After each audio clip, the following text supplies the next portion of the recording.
Well, it's great to be here. It's my conflict of interest slide, and we're going to focus on magic. And this is the magic we won't be focusing on. This is magical thinking of science denialism, global warming, genetically modified foods, vaccines, and economic bubbles. Here's some, if any one of these on this list came to fruition, or even partial fruition, we would probably say, wow, that's nothing short of magic, and it's fairly useful as well. So extinction of malaria, or as Kevin Esfelt, who I'm the warm-up act for, comes out and tells us about Lyme disease, there are ways that we can make extinct pathogens like smallpox was in the past. And then there's de-extinction of things of tremendous value to ecosystems and to humans, like the mammoth on this book here. And we can make animals and other resistant to viruses. And we can make these animals that are resistant to viruses now become possible transplant donors. And we can reverse aging. This is not hypothetical. This has been shown in animals, but we need to move it into clinical trials. And that book is distinguished in its more copies of it than any other book. It's kind of a cheat, however, as you know. It's 70 billion copies of it in a speck of dust of DNA, and then nanorobots. Now, there's all this talk about electronic computers catching up with us and so forth. I think we're pretty far ahead, and we're going at a pretty rapid race. The exponential is very steep. And I would argue that this was a remarkable year for this person who was a patent clerk, and was a patent clerk for 3 years after this year. And you would place both him and at the edge of one of these bell curves, and probably this was a pretty good year for him as well, so that would be out on the edge of his bell curve. But imagine that were the middle of the bell curve. What would that, just imagine, I'm not necessarily recommending this, I'm just imagining, what would that be? And so I'm advocating biocomputers. And here's an example of a robot which, since it senses and it does logic and it actuates, it's basically doing a simple AND operation here, that if both of the little grabby things grab something on the surface of a cancer cell or an immune cell and see the right combination, then they will open up and deliver the payload, which can be modulatory or killing.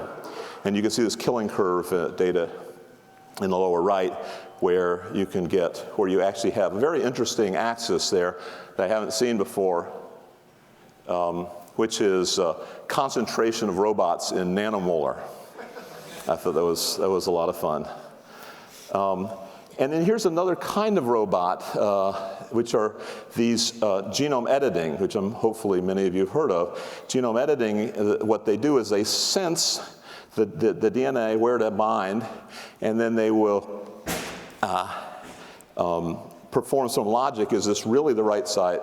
And then they will cut it, or in some cases they will activate. And there are many kinds, and some of these are actually in phase 2 clinical trials for wiping out viruses either by attacking the viral DNA directly or by altering the cell surface, eliminating the receptor for the virus, if that's something we can dispense with. So you can think of these as molecular machines, and you can fit billions of them into a tiny speck.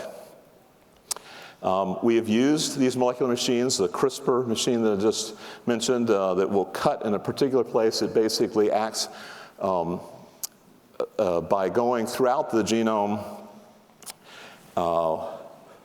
6 billion different places it could attack. And it basically does it in the stupidest possible way, which is as if you were looking for a particular person on the planet, you would go to every door and every house of the planet, sometimes going back to ones that you already knew that that's not where they were, and just doing that over and over until you find the right one. Well, that's what the CRISPR mechanism is. And then when it finds the right one, it locks in and it cuts it very specifically. And we did this to get rid of viruses that are not a hygiene problem. They're actually built into every cell of the pig, and every cell of our bodies have these endogenous retroviruses.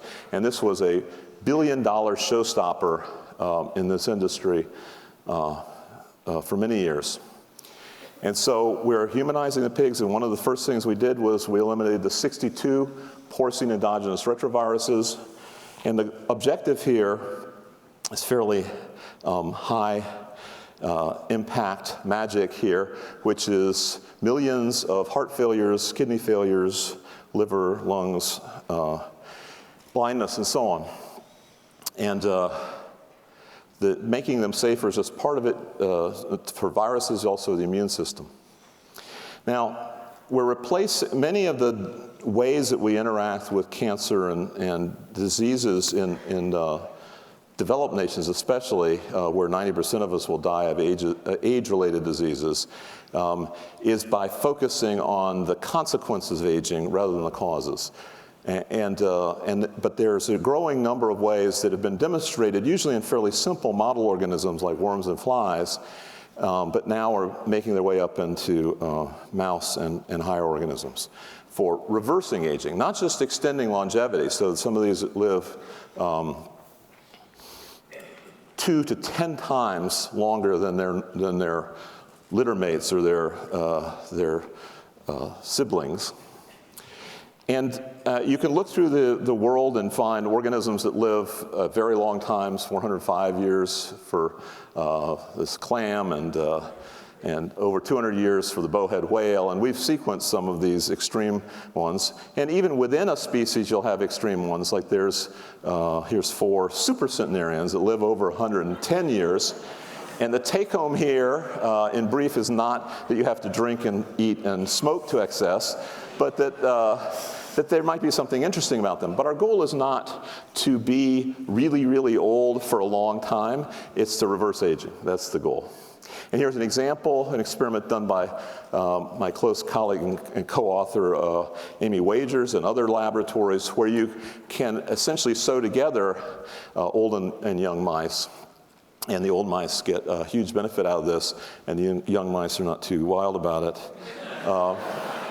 And there are many factors in there that we're just beginning to untangle, some of them in the myostatin, follistatin, GDF11 pathway, and there's all sorts of interesting things on telomeres and in mitochondria. And here's an example where we use CRISPR now in an unnatural way. I said CRISPR was something that goes knocking on doors till it finds a 1 in 6 billion and then cuts. But you can also make it so it doesn't cut. It's a slightly kinder and gentler CRISPR that activates. And here we activated 47.5-fold this one of these modulators of mitochondrial function. And that resulted in a change in this metabolite, NAD. So I just want to end on the storing of big data. People used to ask me, we helped bring the Personal Genome Project out, so you can all get your genome now for $1,000, including genetic counseling. And people ask me, where are you going to store all this data? 7 billion people and terabytes per person. And I said, well, we could store it in DNA. And eventually I said, well, I better do that to make sure that's true.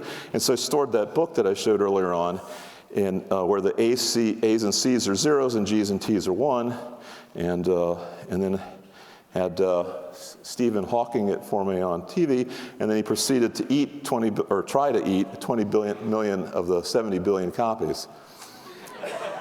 And then this is me pipetting. It doesn't happen every day, but this particular time I did enough of the work that my postdoc allowed me to be first author on this paper. That was very nice.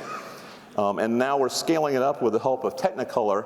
We're moving from 70 billion copies of book to 70 billion copies of a movie.